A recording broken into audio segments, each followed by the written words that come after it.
합니다. 스위스의 그 심리학자이시면서요 크리스찬 작가로 매우 유명한 분이 계십니다. 폴 트루니에라고 하는 분인데 이미 사실 고인이 되셨죠. 그분의 많은 저서 가운데에서 Creative Suffering이라고 하는 책이 있습니다. 이거를 이제 한국어로 직역을 하게 되게 되면 창조적인 고통 혹은 창의적인 고통이라고 이야기할 수 있는데요. 이 한국어 번역판으로 나왔을 때는 고통보다 더 깊은이라고 하는 책으로 또한 번역되어 나왔습니다. 여러분께 그 읽을 것을 좀 추천을 하는데요.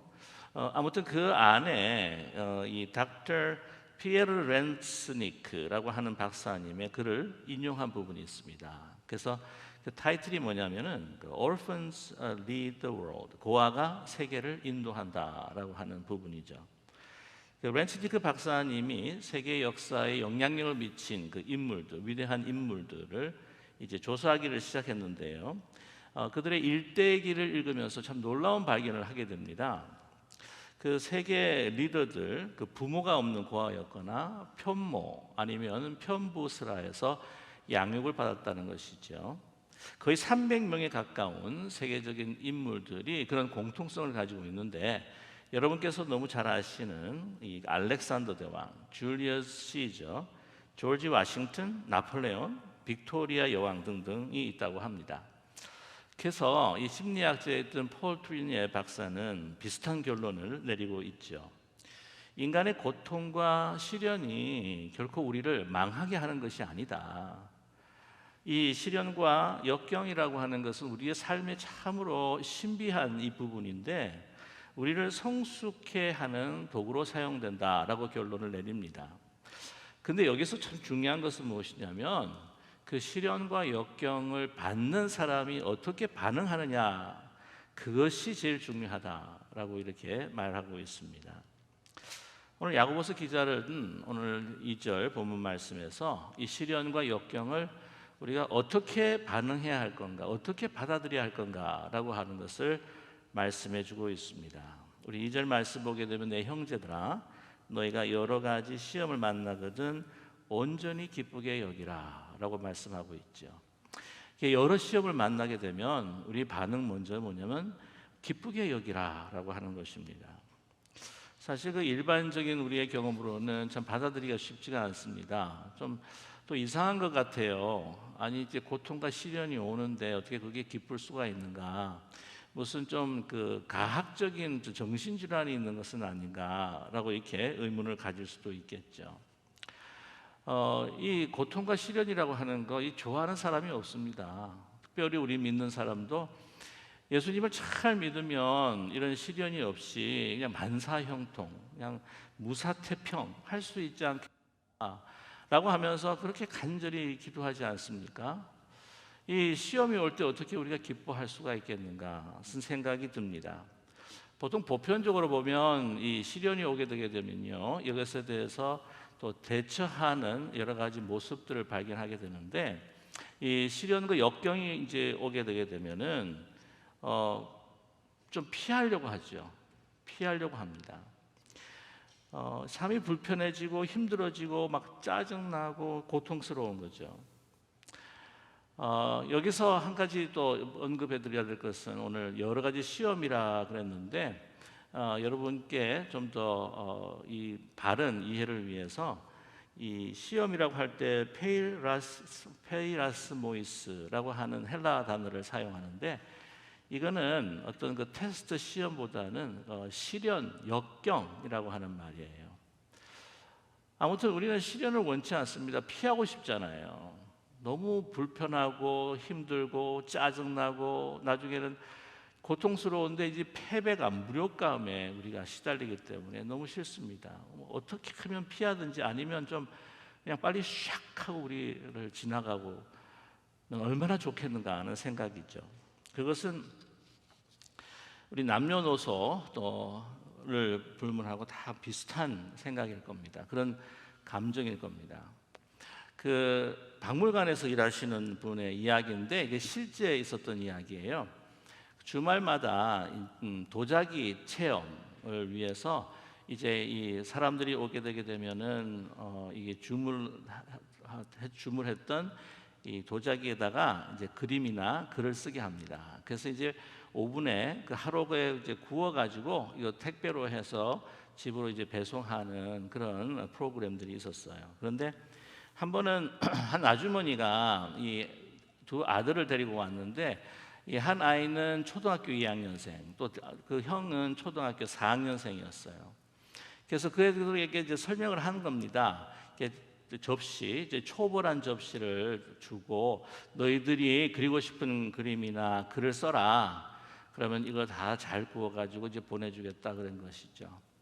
그래서 이제 자기는 자기 일을 하고 있었는데 이제 다 끝났는가 궁금해가지고는 이제 이 아이들이 무슨 그림을 그렸는지 또 무슨 곡식 글을 썼는지 이제 보러 간 거예요. 근데 보통 이 정도 초등학교 아이들 같은 경우에는 자기가 좋아하는 이제 만화 캐릭터 같은 것들을 이제 그려가지고 또 이렇게 아니면 자기가 좋아하는 또 글들을 이렇게 적게 되는데 이 초등학교 2학년이 뭘 적었는지 이게 궁금해서 이게 딱 봤는데 허걱 충격을 받은 거예요. 뭐라고 썼냐면 포기하면 편하다. 포기하면 편하다. 무슨 뭐 3포 시대, 7포 시대 아니 그 삼촌이 같이 사나 하는 생각이 들었다는 거죠.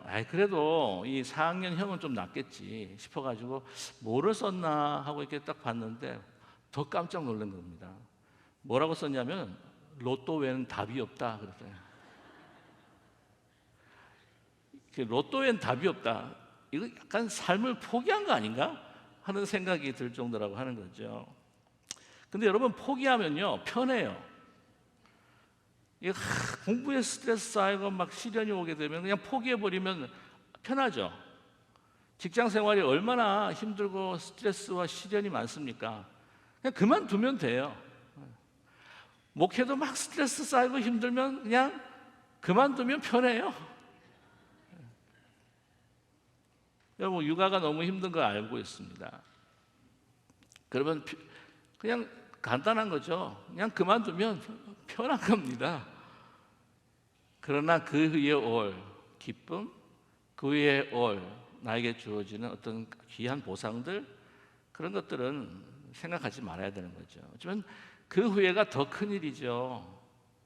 오늘 이 말씀을 보게 되면은 이 야고보 사도가 이제 그 흩어져 있는 유대 그리스도인들에게 이 편지를 쓰는 겁니다. 여러분 기억하시겠지만 스데반의 죽음 이후에 그 수많았던 그 예루살렘 초대교회 성도들이 다 뿔뿔이 디아스포라로 흩어지지 않습니까?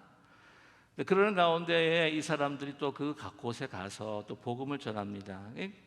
기독교 커뮤니티가 이제 세워지게 되는 것이죠. 근데 유대인들이 그걸 정말 보기 싫어합니다. 어떻게 하든지 그들의 힘을 써서 탄압하고 박해를 할 뿐만이 아니라 로마 정부도 고깝게 생각하지 않습니다. 고깝게. 그래서 막 탄압하고 박해를 하는 순간이었어요. 그러니까 이러한 박해와 정말 이런 역경과 시련 가운데에 이게 보통 어려운 게 아니라 정말 이 생사에 관한 문제입니다. 생사를 넘나드는 이런 어려움과 시련이라고 하는 거죠. 그랬을 때에 많은 배교자들도 나오고 또한 교회를 떠나는 이들도 있어서 그러지 마라. 이 시련에 대해서 너희들이 잘 받아들이고 정말 이것을 잘 너희들이 대처해야 한다라고 하는 그 글을 오늘 말씀 그 첫 번째부터 편지 그 서신 첫 번째부터 이렇게 이 언급했다고 하는 것은 얼마나 그 시련과 박해가 힘들고 어려웠느냐라고 해서 그냥 그대로 증명해 주는 것이죠.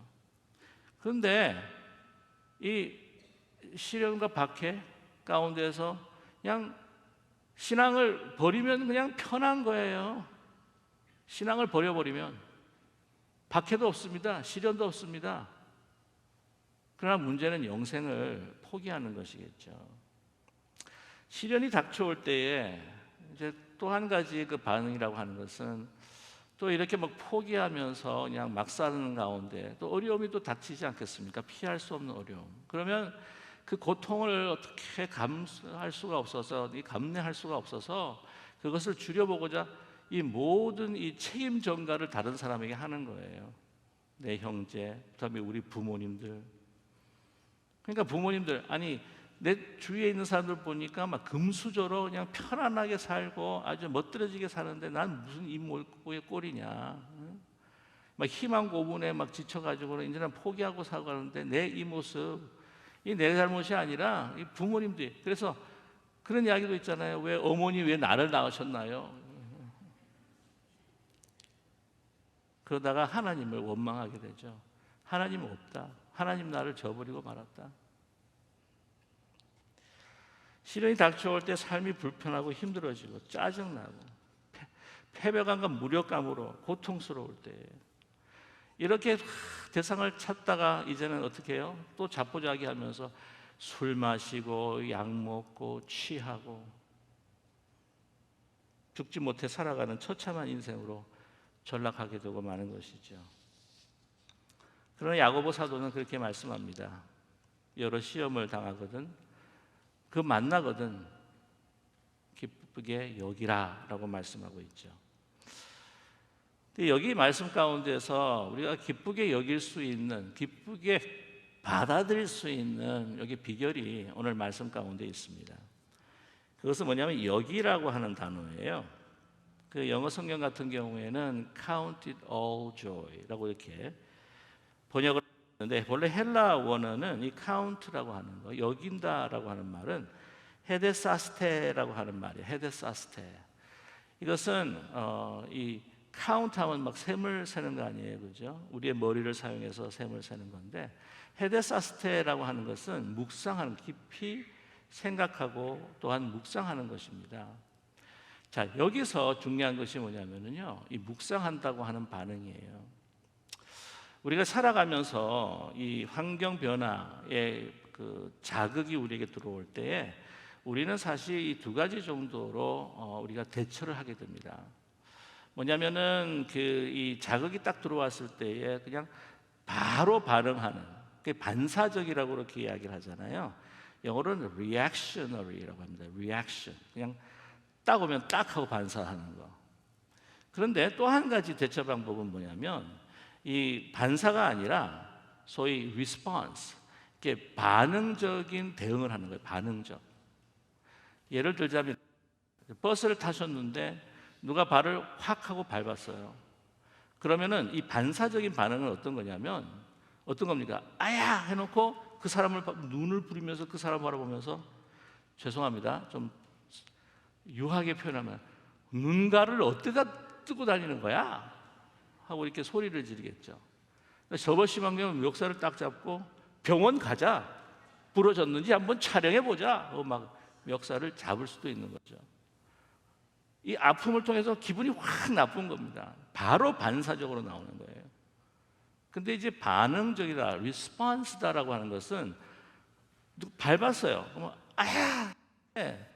기분은 나쁘지만 생각해 보는 겁니다. 아는 사람도 아니고 모르는 사람인데 의도적으로 했을까? 아니면 실수였을까? 실수라고 한다면 왜 실수했을까? 생각이 이제 묵상적으로 돌아가는 거죠. 그래서 이제 딱 보니까 얼굴이 막 괘씸하면서 그냥 초췌합니다. 피곤한 거죠. 그래서 그때 아우 선생님 좀 피곤하신가 봐요. 이렇게 나오는 것이 리스판스라는 거예요. 그럼 그 사람이 얼마나 미안하겠습니까? 막 괜찮으십니까? 근데 막 멱살을 잡고 까자 하면 막 그것도 밟았다고 그러냐 하고 나중에 막 싸움으로 번지는 그런 경우가 된다고 하는 것이죠. 여러분, 그래서 우리 그리스도인들은요, 이 다른 외부 변화에 대한 자극이 왔을 때 막 반사적으로 막 빨리 그냥 그걸 대처하고 대응하는 거 아니라 조금 이게 묵상적으로. 근데 이렇게 하다 보면 사람이 좀 바보 같아요. 뭐 딱 쳤는데 가만 생각하다 괜찮으세요? 근데 여러분, 그리스도인들이 좀 바보처럼 살지만 반사적으로 살지 말고 반응적으로, 그리고 이 하나님의 말씀에 빗대어서 하나님을 바라보면서 그것으로 우리 삶을 묵상해보는, 왜 나한테 이것이 일어났는가 살펴보는, 그것이 리스폰스. 이러한 삶을 살아갈 수 있는 저와 여러분 되기를 간절히 소망합니다. 그래서 깊이 묵상을 해보면은요, 오늘 이 3절 말씀 보면 믿음의 시련이라고 이렇게 이야기를 합니다. 그러니까 이 오는 이 시련이 이제 이것을 묵상을 할 때에 우리가 기쁨을 얻을 수 있는 것은 묵상할 때에 믿음의 시련으로 우리가 받아들여진다는 거죠. 오늘 말씀에 이제 믿음의 시련이다라고 했을 때에 이 시련은 2절에 말씀한 시련과는 또 다른 겁니다. 그러니까 시험과는 다른 낱말입니다. 도키몬이라고 하는 단어를 써요. 그래서 사실은 믿음의 연단이라고 번역하는 것이 알맞습니다. 여러분, 도키몬, 연단이라고 하면 무엇일까요? 여러분, 그 쇠 갖다 더 단단한 그 쇠로 만들기 위해서는 막 불에다 담궜다가 다시 떠냈다가 망치로 막 두들기죠. 그러면 이 원자들 사이에 그 틈이 더 이렇게 좁아져 가지고는 더 단단해지는 것, 그것이 소위 도키몬이라고 하는 거예요. 연단이라는 겁니다. 그 믿음의 연단이죠. 근데 여기서 보면 이 연단의 주체가 누군가 묵상해 볼 때에 우리가 기뻐할 수 있는 것은 바로 하나님이라는 거 하는 거예요. 하나님께서 우리의 믿음을 더 단단하게 하기 위해서 주시는 이 시련이다라고 받아들여진다는 것이죠. 이 시련이라고 하는 것은 우리가 가지고 있는 믿음을 더 강건하게, 또한 우리의 믿음이 갖고 있었던 것에 대해서 정확한 이해를 주시기 위해서 하는 것이죠. 이 야고보 기자가 믿음의 연단이라고 하는 것, 하나님께서 주셨다. 나의 성숙한 믿음을 위해서 우리에게 축복으로 사실은 준비하신 그 믿음을 위해서 주신 시련이다라고 하는 것이죠. 이 믿음의 연단을 통해서 하나님은요, 우리에게 어떤 외형적이고 물질적인 축복보다 더 소중한 이 내면에 더 성숙한 믿음을 가지기를 원하시는 하나님의 뜻이 분명히 있다는 것입니다. 우리에게 인내를 주신다는 것이죠. 그래서 오늘 본문 3절 말씀에 보면 이는 너희 믿음의 시련, 즉 믿음의 연단이 인내를 만들어내는 줄 너희가 알미라. 이 믿음의 연단이 될 때에 인내가 계속해서 우리에게 주어지는 것이죠. 그래서 인내가 마음에 계속해서 찰수록 어떻게 되는가? 4절의 말씀 보시면 인내를 온전히 이루라. 이는 너희로 온전하고 구비하여 조금도 부족함이 없게 하려 함이라. 영어 성경으로는 You may be perfect and complete, lacking in nothing. 이 말씀을 보게 되면은 your environment, 여러분의 여건과 조건이 다른 이 세상 사람들이 막 부러워할 정도로 완전히 구비되고 컴플리트하고 퍼펙트하다는 말씀이 아니에요.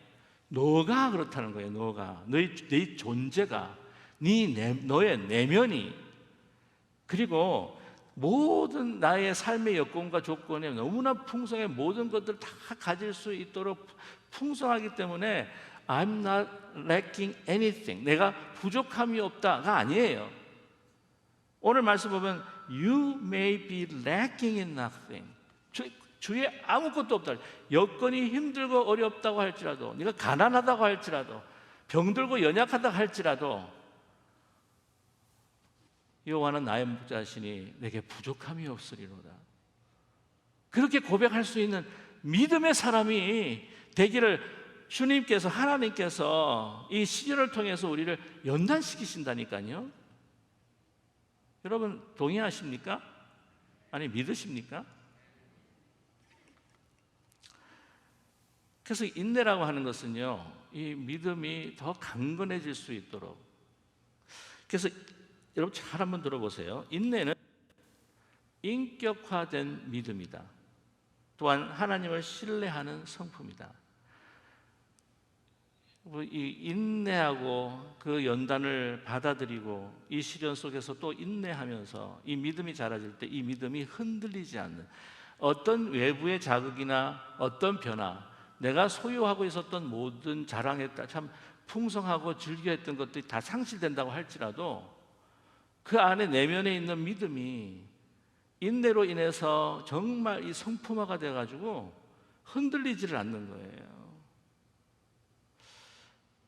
이 또 시련이 없으면 나의 이 믿음이 인내로 인하여서 성품화되었는가 하는 것을 우리가 알아볼 수 있게 해주는데, 그냥 날씨가 좋고, 이 삶에 있어서 날씨가 좋고 내가 참 풍성하고 할 때는 내가 믿음이 좋은 것처럼 하나님 앞에 감사하고 하지만, 막 시련이 와가지고 모든 것들이 다 상실되고 우리가 다 나의 품을 떠나가 버리고 말았을 때, 그래도 내가 감사하고 있는가? 내가 그래도 하나님을 의지하고 있는가? 그렇지 못하다고 한다면 나는 아직 믿음에 미성숙한 사람이라고 하는 것을 시련을 통해서 주님께서 우리에게 가르쳐 주십니다. 저와 여러분, 하나님께서 우리를 향하신 정말 간절한 바람과 뜻은 무엇이냐면, 물론 우리가 건강하고 우리가 풍성하고 또 우리가 어떤 능력이 있고 이런 조건들과 여건들, 이런 것들이 정말 풍성해지는, 정말 뭐라 그러나요? 인생에 뭐 거의 로또 맞는 시기에 이 축복을 우리에게 주시는 것, 그것도 하나님께서 관심을 아마 가지고 계시겠죠. 그런데 그보다도 더 우리를 향한 관심이 뭐냐면, 이런 엄청난 좋은 일이 일어나는 것보다 우리가 좋은 사람이 되는 것이 하나님의 가장 최고의 소원이십니다. 우리가 좋은 사람이 되는 게, 그걸 성경적으로 말하게 되면 바로 믿음의 사람입니다. 인내로 인해서 믿음이 성품화되어서 어떤 상황 속에서도 하나님 한 분으로 내가 족하고 하나님이 여기까지 인도해 주신 것에 대해서 하나님 앞에 감사와 찬양을 올려드립니다. 세상 사람이 봤을 때, 세상에 저런 여건 속에서 사는데도 저렇게 기뻐할 수 있냐? 저 이해가 잘 안 되는데, 혹시 정신 나간가? 정신이 똑바로 바뀐 것 같은데 왜 저렇지? 그러면서 그 안에 있는, 내면에 있는 그 아름다운 강건한 믿음을 보면서 세상 사람들은 하나님의 놀라우심을 증거할 수 있지 않겠어요? 여러분, 그러한 시련과 역경이 없으면 다른 상대에게 영혼의 울림이 없다니까요. 바이올린 중에서 뛰어난 3대 명기라고 하죠. 과르네리, 아마티, 스트라디바리우스. 근데 제 소견인데 이 한국 사람들에게 제일 알려진 것이 이제 스트라디바리우스 같아요. 17세기, 18세기에 걸쳐 만들어진 그 이탈리아의 그 장인이죠. 알버트 스트라디바리가 만든 작품입니다. 요즘에 뭐 $10,000,000 이상을 호가하는 바이올린이라고 알려져 있는데, 이 스트라디바리우스가 최고의 명기가 될 수 있는 거, 그건 여러분 잘 들어보셨겠지만 이 재료가, 이 나무가 그렇게 이 키라고 그렇게 이야기하지 않습니까? 그래서 이 나무를 사용을 할 때에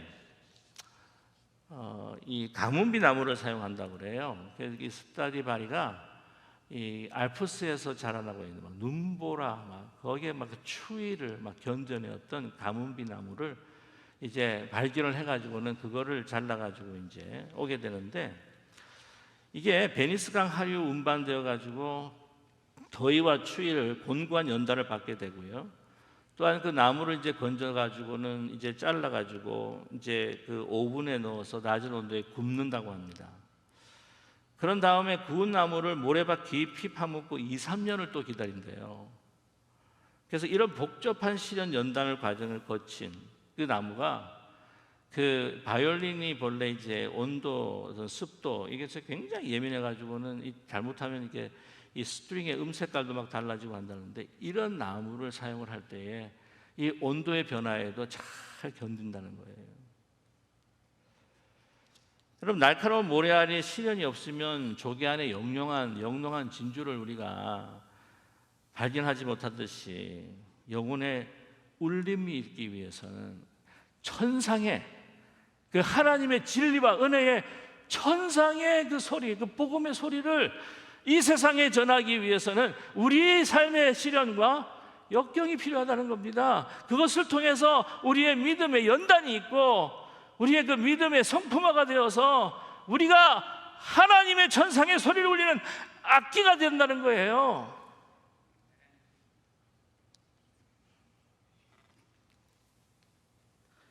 경복궁을 복원한 명장 도편수 신흥수 옹이라고 하는 분이 계세요. 그가 이런 말을 했습니다.